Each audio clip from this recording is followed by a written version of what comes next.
आज 26 नोव्हेंबर हा संविधान दिवस आहे आणि भारताचं संविधान या दिवशी संपूर्ण देशाने स्वीकारलं। भारताची प्रगल्भ लोकशाही संविधानाने मिळाली। जगातलं सर्वात मजबूत संविधान भारताला मिळालं। 140 कोटी भारतीय विविध समाजाचे विविध धर्माचे लोक आता संविधान स्वीकारल्यापासून एकत्रित कुटुंब म्हणून या देशामध्ये राहतात आणि अशा संविधान दिनी आपण या ठिकाणी महामानव डॉक्टर बाबासाहेब आंबेडकरांना मी अभिवादन करतो। आणि नागपूर जिल्ह्यात महाराष्ट्रामध्ये संविधान दिनानिमित्त आम्ही असा निर्णय केला।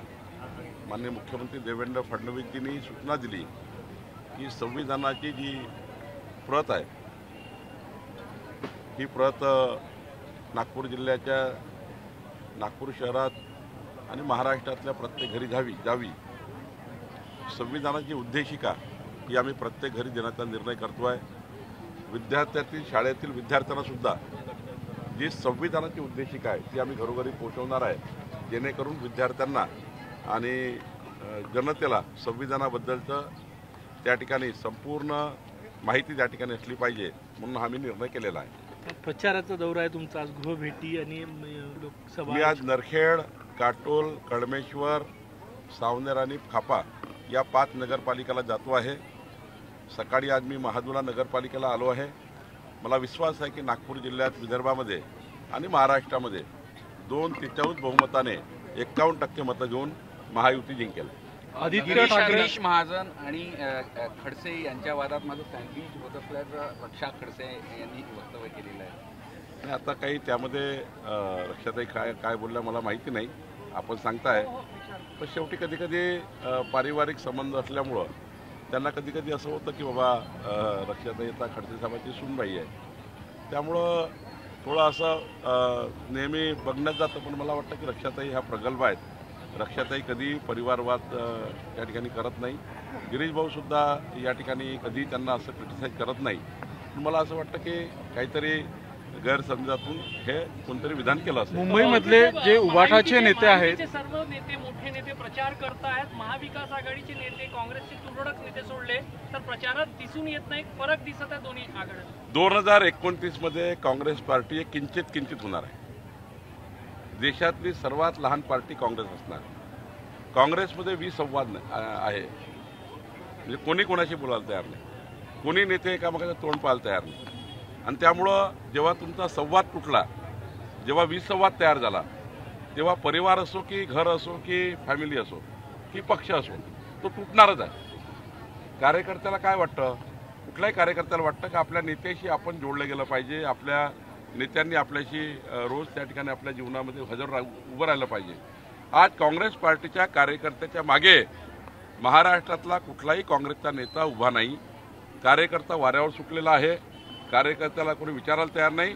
आणि म्हणून काँग्रेसचे अनेक कार्यकर्ते भाजपामध्ये, शिवसेनेमध्ये, राष्ट्रवादीमध्ये पक्षप्रवेश करतायत आणि काँग्रेस पार्टी रोज सोडतायत। गुलाबराव पाटील, राज ठाकरे यांच्या प्रवेशाचा मुद्दा तिन्ही पक्षासाठी महत्त्वाचा आहे, कार्यकर्त्यांची निवडणूक त्यांच्यासाठी महत्त्वाची नाही। तेच सांगतोय, त्यांना वाटतं की नेत्याचा जमावडा तयार केल्याने निवडणुका जिंकता येतं असं त्यांना वाटतं। आम्हाला जनतेवर विश्वास आहे।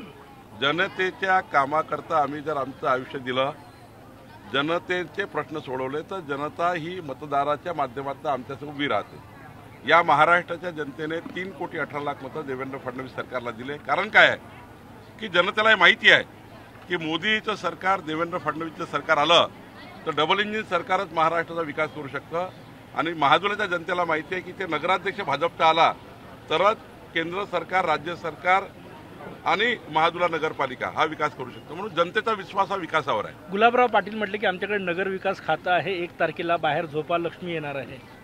नाही, शेवटी निवडणुकीमध्ये बोलावं लागतं, पण कुठलाही निधी हा देवेंद्रजी, एकनाथजी, अजितदादा असे मिळून ठरवतात कोणाला किती निधी द्यायचा, कोणत्या नगरपालिकेला काय द्यायचं। त्यामुळं ते निवडणुकीचे भाषणं असतात, पण निधीबद्दल मात्र तिघे मिळून ठरवतात। आदित्य ठाकरे असेल, पेडणेकर असेल, यांच्या मतदारसंघामध्ये 6,500, 8,000 असे दुबार मतदार आहेत। मुंबईमध्ये एकाच मतदाराचं नाव 103 वेळा असल्याचं समोर आहे। मी तेच सांगतोय की 103 वेळा नाव असलं तर एकच वेळा मतदान होणार आहे. शेवटी निवडणूक आयोगाने एकदा तुम्हाला मतदान करताना त्या ठिकाणी शाई लावली की मग तुम्हाला मतदानाला जाता येत नाही. 10 नाव राहतो 15 नाव राहतो, पण ही यादी स्क्रॅप केली पाहिजे. SIR आला पाहिजे. जे लोक मयत झाले आहेत, ज्याचे दुबार नाव आहे, ज्याचे तिबार नाव आहे, ते काढले पाहिजे. आणि हे नावं काढून या ठिकाणी जे आत्ता लाईव्ह लोक आहेत, जे लोक त्या भागात राहतात, त्या भागातल्या लोकांचे नाव टाकले पाहिजे. एकंदरीत घरोघरी जाऊन पुन्हा एकदा मतदार यादीचं पूर्ण ही यादी स्क्रॅपच केली पाहिजे आणि पूर्ण पुनर्निरीक्षण केलं पाहिजे. पूर्ण या ठिकाणी SIR केला पाहिजे असं मला वाटतं. अमेडिया कंपनीला 4 तारखेपर्यंत मुदतवाढ दिलेली आहे. नैसर्गिक न्याय दिला आहे आमच्या अधिकाऱ्यांनी. 2 किंवा 3 वेळा नोटीस द्यावी लागते नियमामध्ये. जर नोटीस दिली नाही तर त्या ठिकाणी त्यांना ते कोर्टात जाऊ शकतात. म्हणतात की आम्हाला वेळच दिला नाही. पुन्हा त्या ठिकाणी त्यांना संधी आम्ही देत नाही आहे. आम्ही त्यांना सांगतो आहे की तुम्हाला 1 वेळा 2 वेळा 3 वेळा आम्ही बोलवलं आहे, नैसर्गिक न्याय दिला आहे. त्यानंतर जर ते आले नाही तर आमचे अधिकारी योग्य निर्णय घेतील. केंद्रीय मंत्री जितेंद्र सिंह म्हणतात की IIT बॉम्बेचं नाव मुंबई झालं नाही, देवाचे आभार आहे. टीका होता ते काय बोलले मला माहिती नाही. नाही, त्यावर राज ठाकरेंनी ट्विट केलेलं आहे की मुंबई NCR सारखं गुजरातला जोडण्याचं या केंद्र सरकारचं प्लॅन असल्याचं आरोप. त्यांना हेच राहतं, जेव्हा त्यांच्या निवडणुका येतात ना मुंबई वगैरेच्या, तर गुजरात दिसतं, ते बुलेट ट्रेन दिसतं. त्यांना विकास दिसत नाही. काहीतरी कुठं जोडायचं, कुठं काय करायचं. मुंबई ही महाराष्ट्राची आहे, मुंबई ही महाराष्ट्राची राहील आणि मुंबईला कोणी तोडू शकत नाही. आणि त्यामुळं ह्या फालतू गोष्टी जे करतात रोज नरेटिव्ह तयार करण्याच्या, यामध्ये आमचा काही इंटरेस्ट नाही आहे. आमचा इंटरेस्ट हा जनतेच्या विकासाकरता आहे.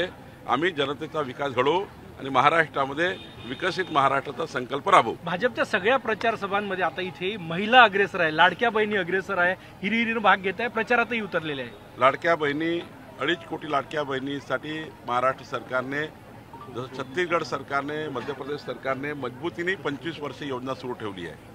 आमचं सरकार लाडक्या बहिणीची योजना जोपर्यंत आमचं सरकार आहे तोपर्यंत चालू ठेवणार आहे आणि या योजनेला अजून मजबूत होणार आहे. ह्या योजनेला अधिक मजबूत करण्याचं काम आम्ही करणार आहे. आणि त्यामुळे मला असं वाटतं की लाडक्या बहिणी आमच्यासोबत आहे.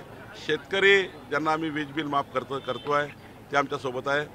महाराष्ट्राचा सर्व समाज, सर्व धर्माचे लोक विकसित महाराष्ट्राकरता देवेंद्र फडणवीसजींच्या सोबत आहे. विकसित भारताकरता मोदी सोबत आहे. तुम्हाला निवडणुकीत दिसेल की 51% मतं भाजपा महायुतीने घेतले. भाजपचं काम करतो म्हणून काँग्रेसच्या माजी नगरसेवकानं भाजपच्या एका कार्यकर्त्याला मारहाण केल्याची घटना नागपूरमध्ये घडली होती. आता श्रीरामपूरमध्ये काँग्रेसच्या जिल्हाध्यक्षाचं अपहरण केल्याची घटना घडली. नाही, हे काही योग्य नाही आहे. असं वर्तनही योग्य नाही आहे. हे महाराष्ट्राला शोभण्यालायक नाही आहे. महाराष्ट्राची संस्कृती नाही आहे. निवडणुकीमध्ये भांडणं करणे हे काही योग्य नाही आहे. आणि त्यामुळं निवडणुकीमध्ये कुठलंही भांडणं पोलिसांनी हे उद्ध्वस्त केलं पाहिजे. या पद्धतीचं झालेलं पोलिसांनी आपला पूर्ण अधिकार वापरले पाहिजे. भाजप असो की काँग्रेस असो, कुठेही त्या ठिकाणी पक्ष म्हणून कोणाला सोडू नका असं माझं पोलिसांनाही निवेदन राहील. Thank you sir. नाही, भाजपमध्ये अनेक इन्कमिंग सुरू आहे. किंबहुना महायुतीमध्ये गेल्या काही म्हणजे विधानसभा निवडणुकीनंतर 43 इन्कमिंग म्हणजे उमेदवार आलेले आहे म्हणजे महायुतीमध्ये. खास करून विधानसभेमध्ये हे जे दुसऱ्या दुसऱ्या पक्षापासून क्रमांकाचे. दुसऱ्या किंवा तिसऱ्या क्रमांकावर ते तुमच्या टार्गेटवर आहे. नाही, आमच्याकडे जे आत्ता लोकांचा पक्षप्रवेश होणार आहे किंवा आमच्याकडे आहे ते अत्यंत महत्त्वाचे पक्षप्रवेश आहे. त्या लोकांनी आपापल्या भागात चांगलं काम केलं आहे आणि त्या लोकांना, जे लोक आमच्याकडे येणार आहेत त्यांना देवेंद्र फडणवीसजीच्या सोबत जोडायचं आहे, भाजपासोबत जोडायचं आहे, विकसित भारताकरता जोडायचं आहे. त्यामुळे त्यांनी आमच्याकडे येण्याचा या ठिकाणी मत व्यक्त केलं आहे. Thank you sir.